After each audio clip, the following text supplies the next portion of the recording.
Hey, Ramblers, before we kick off today's episode, thank you for even taking the time to listen to the podcast. We appreciate it.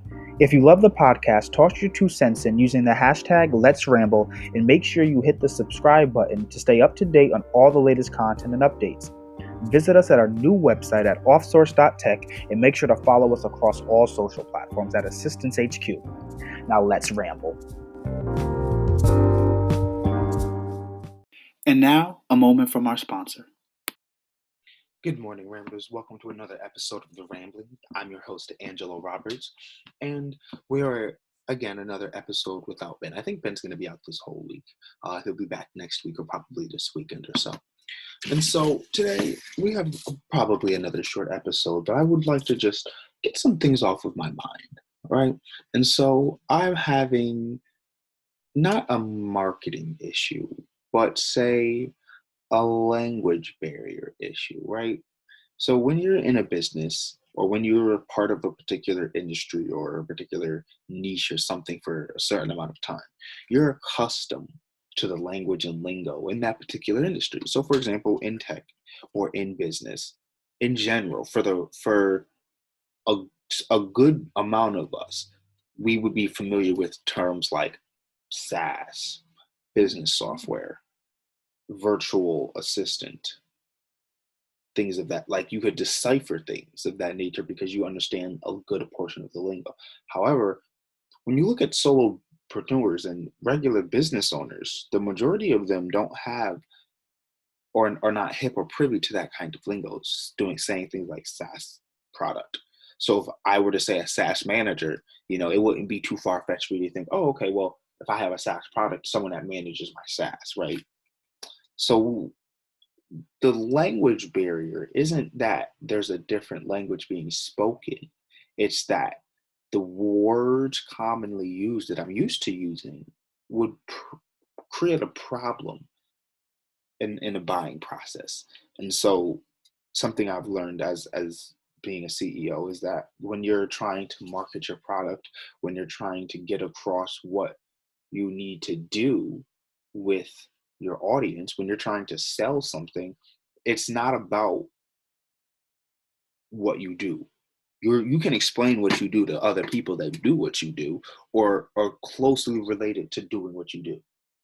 However, when you have to explain something to someone who's going to be using your service or product, they have no idea what it is that you're talking about. For example, if you were to hire a carpenter to fix your shed, to build you a shed, and he said, listen, we need to get plywood with this kind of durability and it's got to be a 3x9 at this rate, at this height, and we should go to this store because this place has different quality, you'd be kind of lost.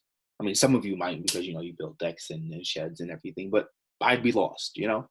So when someone says, hey, listen, we need the third quarter figures or third quarter projections on MRR and compare that to the previous year's quarter's MRR and see what we can do to increase the bottom line.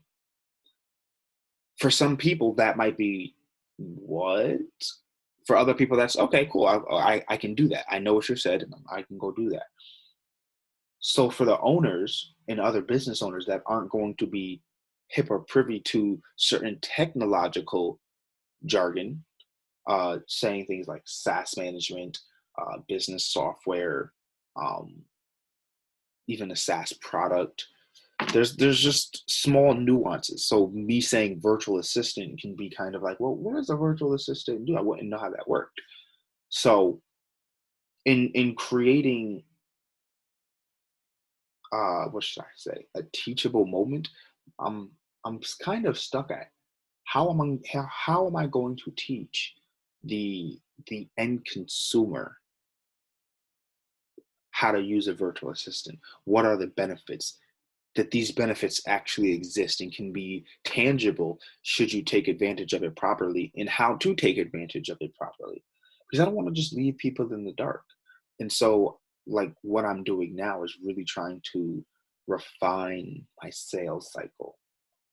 well, not even necessarily my sales cycle, the customer sales experience, if you will, the CSE, the customer sales experience. So I'm trying to, while still making money, obviously, because we have to be able to convert leads. So it's trying to create an ease for the person onboarding and trying to handle the client, while also making it an ease for the client trying to be onboarded. So it's slightly tough though. It's not something that is easy. However, with planning, and I'm not big on reading. I feel like I don't have time to just sit there and read a book. So I do like a lot of like YouTube, like the lectures. Oh my gosh, that don't get me started on lectures. Like I'm currently technically, I guess, if you will, taking a class from Stanford called Blitz Scaling. And so what happened is there's this particular class called Blitzscaling, taught by, I cannot remember the two people's name right now, but it's taught by like these two founders of like these other companies. And I know you know the names. I think it's like PayPal or something like that. Anyway, so it's literally, the class is what, 18 weeks long or something like that, and there's 18 episodes, so once a week and everything. Or even if the class is 9 weeks long, which would be 2.5 months, 2 months and a quarter. Yeah, 2 months and 2 full months, because that's 4 weeks each and then a week. So 9 weeks, that's 2 times a week.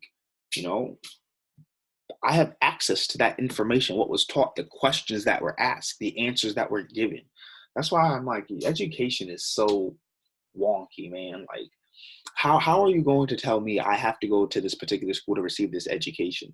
Like, so the children being in that class and doing the work is so much more different than if I watched the class, listened to the same thing, learned the same information, heard the same answers. Because here's the thing, you can't assume everyone's going to be in class asking questions. Yes, you have the ability to ask questions, but some people don't like asking questions. They don't like being out there, So you can't say that every person's going to ask a question. Some people are just going to say, you know what, I'm just going to go back to the dorm and Google it more. If I don't understand, I'm not going to raise my hand because I don't want to bring attention to myself and seem like I'm not as smart. So you can't say every single person is going to ask questions.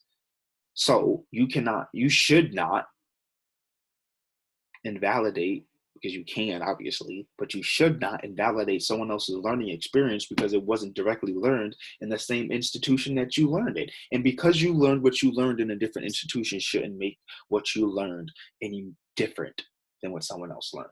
Now, I will say, if you have a lecture class taught by two different people, for example, if you had a lecture class taught by Brian Chesky, which is someone that was featured as a guest speaker in that particular blitzscaling class, versus, someone who's only theorized and never ran a business before. Oh, by the way, if you guys don't know, Brian Chesky is the owner, and not owner, but CEO and founder of Airbnb, or one of the founders at least.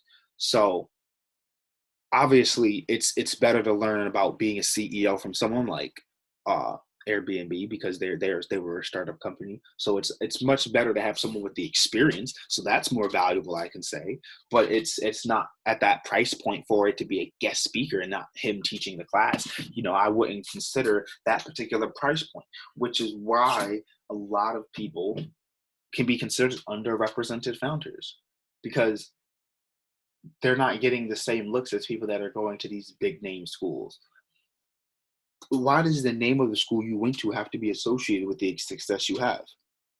Because they want to keep money in the pockets, which is why the internet, and I always talk about the free market, creating free market.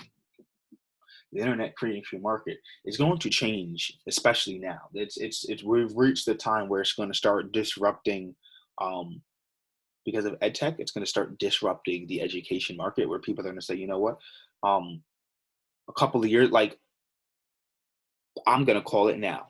This is my call. This is my call. This is my very first call that I'm going to put on the podcast. And I'm going to, so this is what I'm going to say. The same way that we said social media and the internet were going to be a phase, or anything was going to be a phase, right? And so when the internet popped up and we got Facebook, we said it was going to be a phase, and that if you're doing comedy, if you're doing Facebook videos, if you're trying to be Facebook famous, you stop it, get a job.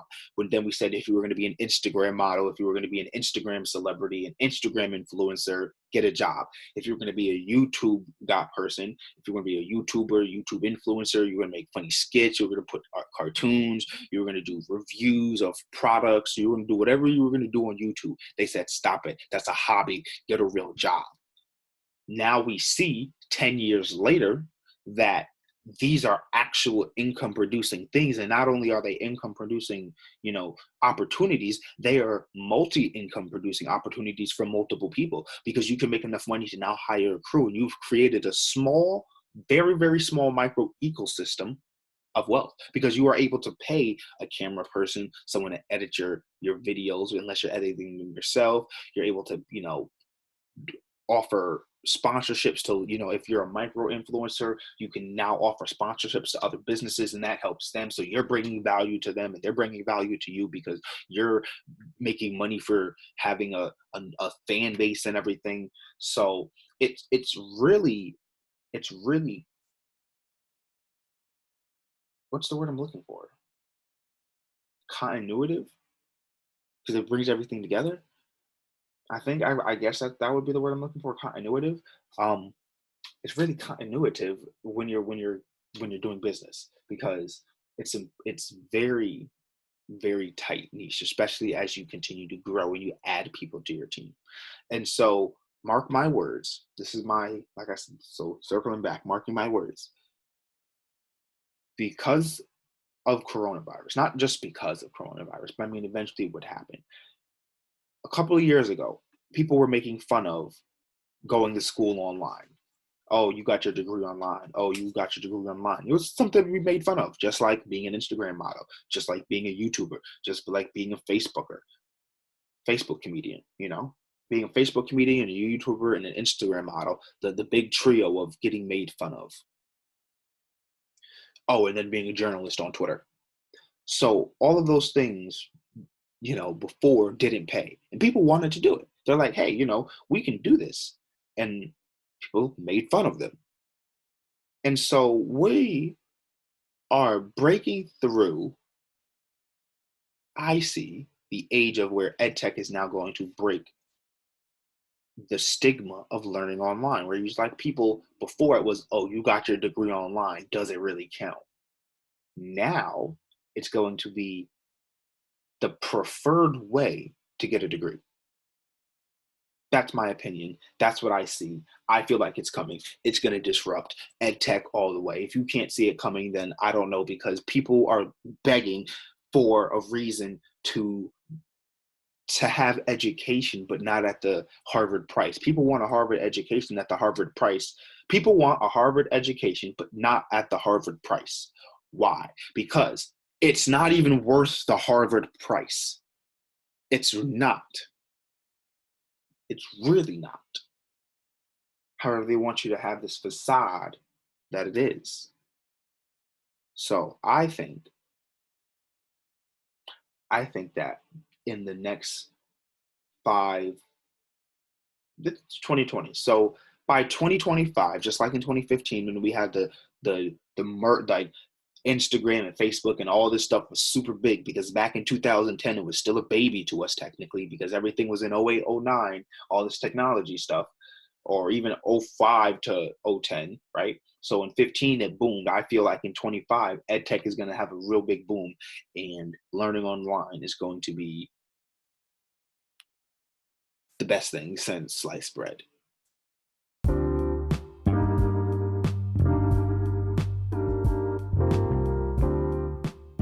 Hey Ramblers, before you go, make sure you're following us on social media at Assistance HQ across the board for all content and exclusives.